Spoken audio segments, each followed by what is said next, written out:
Welcome to Wildcat Science with Mrs. Haugo.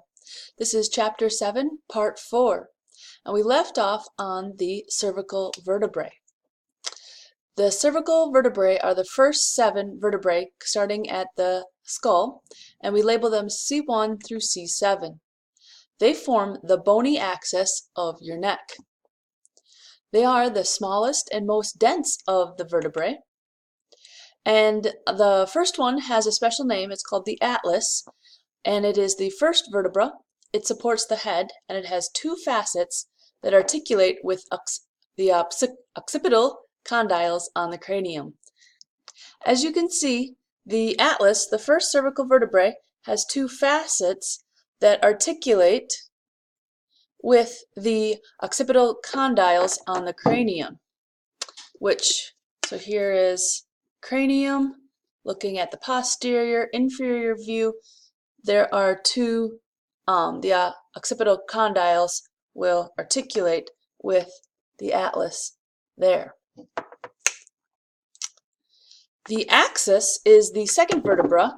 It also has a special name, and it has a tooth-like process, the odontoid process, that lies in the ring of the atlas, like this.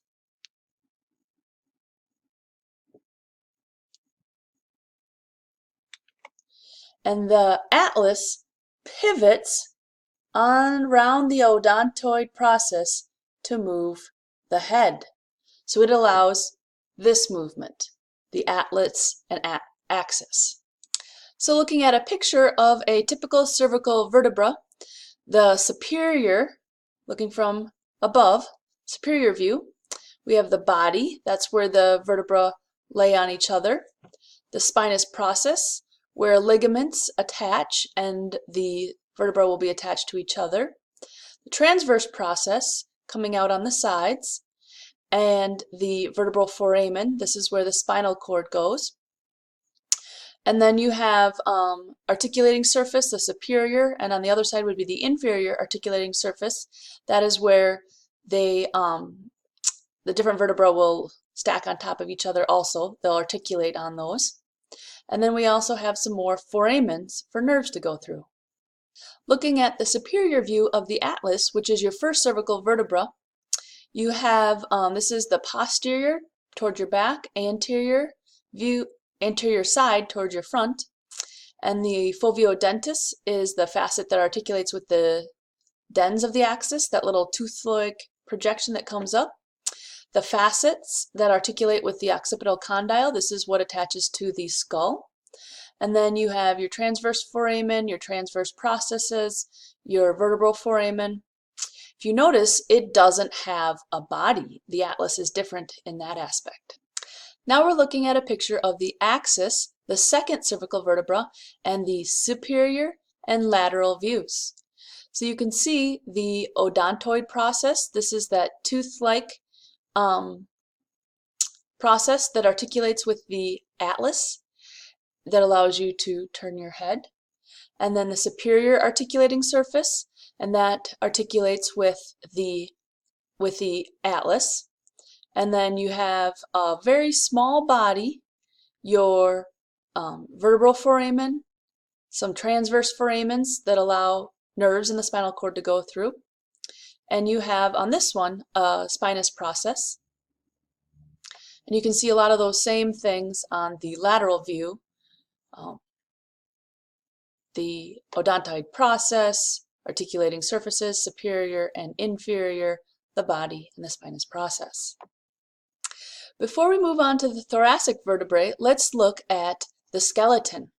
So looking at our cervical vertebrae, we'll start out with the front, with the top, you have the first vertebra is the atlas, then the axis, and then C3, C4, C5, C6, and C7. And then after that, we have our 12 thoracic vertebrae. And if you notice, they articulate with the ribs. So there are 12 thoracic vertebrae labeled T1 through T12. They are larger than the cervical vertebrae, And they also have facets on the sides that articulate with ribs. And here's a picture of one. So as you can see, the thoracic vertebra are much bigger than a cervical vertebra, and the bodies are much bigger also. And another difference you can see is they have facets to articulate with the ribs, and they have their spinous process is pointing down. If you can see, this is pointing down compared to the cervical vertebra where it is pointing out.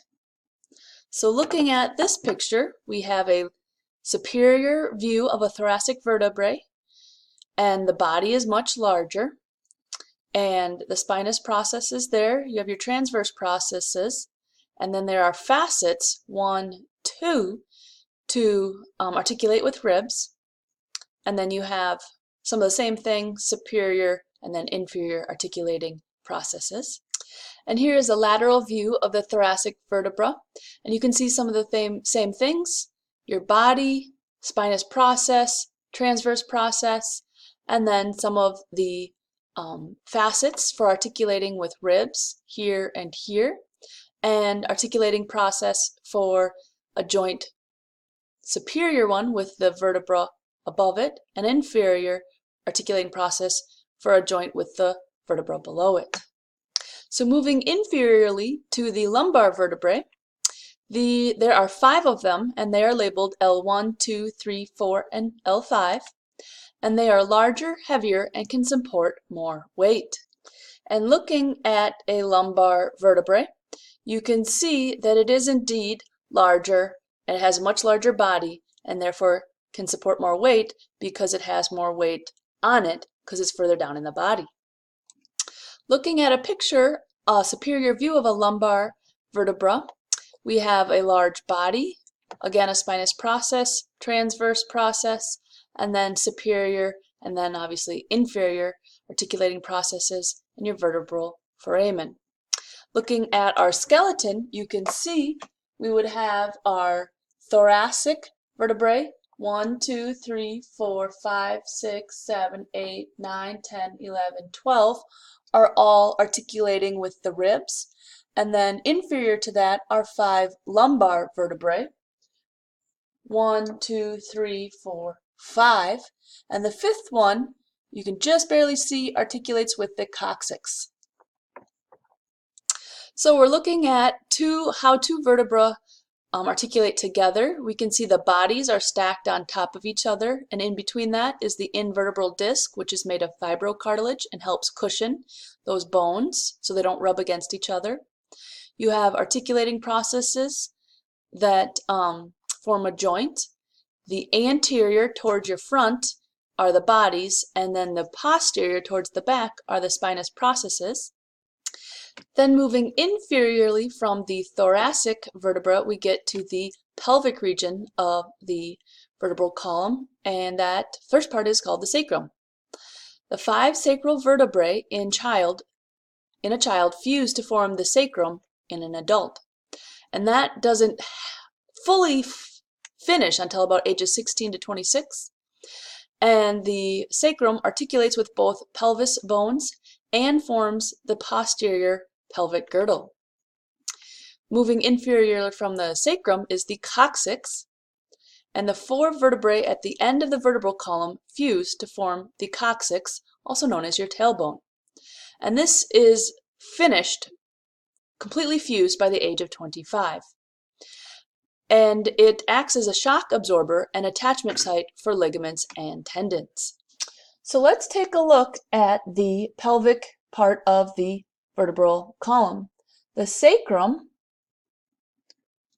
so after we stopped at the lumbar, we have the sacrum, which are those 5 sacral vertebrae that are fused, and they articulate with the left and right pelvis bones.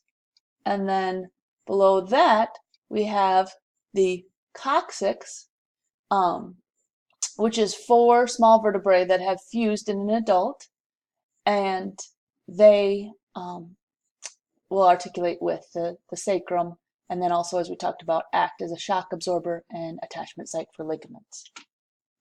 So looking at some pictures of the sacrum and coccyx, we have the sacrum, an anterior view, and a posterior view. And we can see the sacral promontory where the L5 would rest, the body of the fifth lumbar vertebra, and then the coccyx here. And we can see lots of foramens, and that is where nerves would come out. If you notice, looking at our picture of the pelvic bone, there are lots of nerves coming out of the sacrum, the foramens of the sacrum, and looking at the posterior view, you can see a good picture of the spinal cord ending and just sending all those nerves out to the body. So the axial skeleton also includes the bones of the thorax besides the cranium, facial bones, and vertebral column. The bones of the thorax protect the heart and lungs. It includes 12 pairs of ribs, thoracic vertebrae, and sternum. So looking here, we have our 12 pairs of ribs, 24 ribs total, and then our thoracic vertebra we've already talked about, and then the sternum. So the sternum articulates with the ribs and the clavicle. So looking here, it articulates with the ribs and also with the clavicle up here. The xiphoid process is this process at the end of the sternum, and this is the one you have to be careful of not to break when you're doing CPR, because that could puncture a lung, and that would be defeating the purpose of CPR. So that's why we always find the end of the sternum, do 2 fingers, and then start CPR here. So looking more at the thorax, the ribs, you have vertebro-sternal ribs, which are sometimes referred to as true ribs, and there are 7 pairs, and they articulate with the thoracic vertebra and with the sternum. So we have 1, 2, 3, 4, 5, 6, 7. And they articulate with the sternum via costal cartilage. So there's this little bit of cartilage right there. Then there are vertebrochondral ribs, which are sometimes referred to as false ribs, and there are 3 pairs that articulate with the sternum via costal cartilage indirectly. So we have our 1, 2, 3, where the cartilage is connecting with more cartilage that actually connects with the sternum. Then you have your vertebral ribs, which are sometimes referred to as floating ribs, and there are 2 pairs that articulate with the vertebra only. They do not articulate with the sternum at all. So there's 1 here and 1 here. As you notice, they don't come up and articulate with the sternum at all. So looking at our skeleton, we can look at the posterior view of the skeleton and how the vertebra and the ribs, the thoracic vertebra and the ribs, articulate with each other. Looking at another picture of the thoracic cage, we can see our sternum, xiphoid process, and our 1, 2, 3, 4, 5, 6, 7 vertebrosternal ribs, and our 1, 2, 3 vertebrochondral ribs, and then our 1, 2 vertebral ribs. So looking at a picture of a rib by itself, we can see how the rib articulates in 1, 2 places with a vertebra, and then that's the posterior part of your body towards your back, and then coming over here to the anterior part, and that is by your sternum. And then this is a posterior view looking at the back where the rib articulates, these 2 places where the rib articulates with the vertebra, and the rest of it, this is where it would articulate with the sternum. In our next video, we're going to quickly finish up the other bones of the axial skeleton. Thank you.